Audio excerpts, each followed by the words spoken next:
Welcome. In this lecture in linear data analysis, which has multiple sessions, we'll begin our exploration of data that has labels.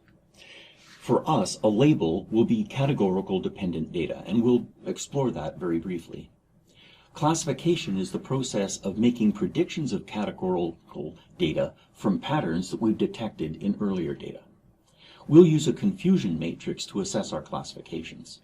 And we'll briefly go through some terms such as sensitivity, specificity, and the types of errors that can arise in classification. One problem that we can think of as we go through this lecture is how can we assess a data classification? So for us, a label is something that comes with an observation, and it's provided to us by, for example, a human user or perhaps another machine learning system. And this is for us a categorical variable, meaning that that a label is taking on exactly one of a finite set of possible values. And if there's only a finite number of them, then that means that it can't be an independent variable, because an independent variable, we want to gather those in a vector, and we want to treat those as a member of a vector space, which means we want to, for example, add them or scale them. And we can't add categories. We just can't add two binary numbers, 0 and 1, and expect that the result, which is 0 or 1 or 2, to still be in that category. Likewise, we can't scale a categorical variable. So what that means is that this has to be dependent. And in addition, when we're given new data, we want to be able to predict a new label if possible. And that's the process of classification. So the implication for us is that we'll treat a label as a dependent variable, and we'll use the symbol y to indicate it for observation number I. Now, supervised binary classification is what we'll mainly be dealing with. The supervised part is that we're given labels.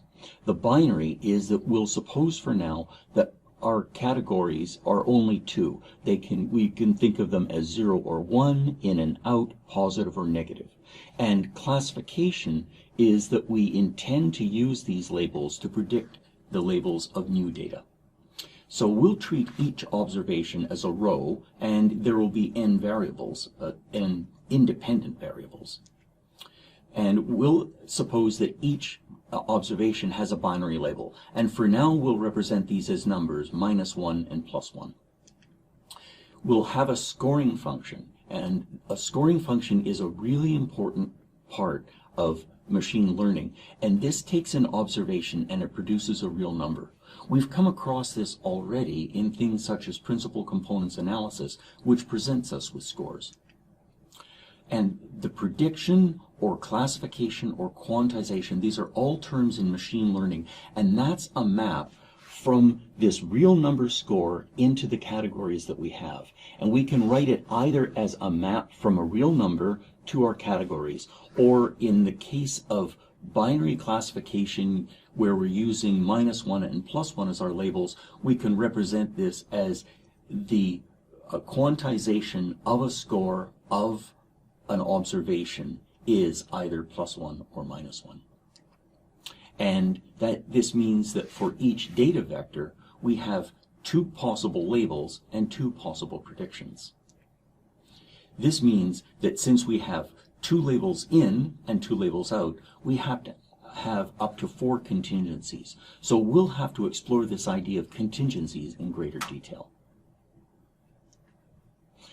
What we can use immediately is we can use MATLAB to color our data.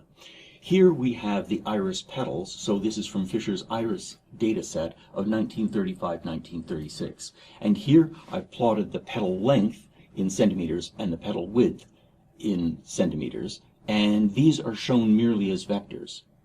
If we use MATLAB's gscatter function, we can then assign colors to these and we can start to distinguish it. So this is a very typical way to visualize categorical data, is that when there are only a few categories, we'll often use colors so that a human can understand the labels better.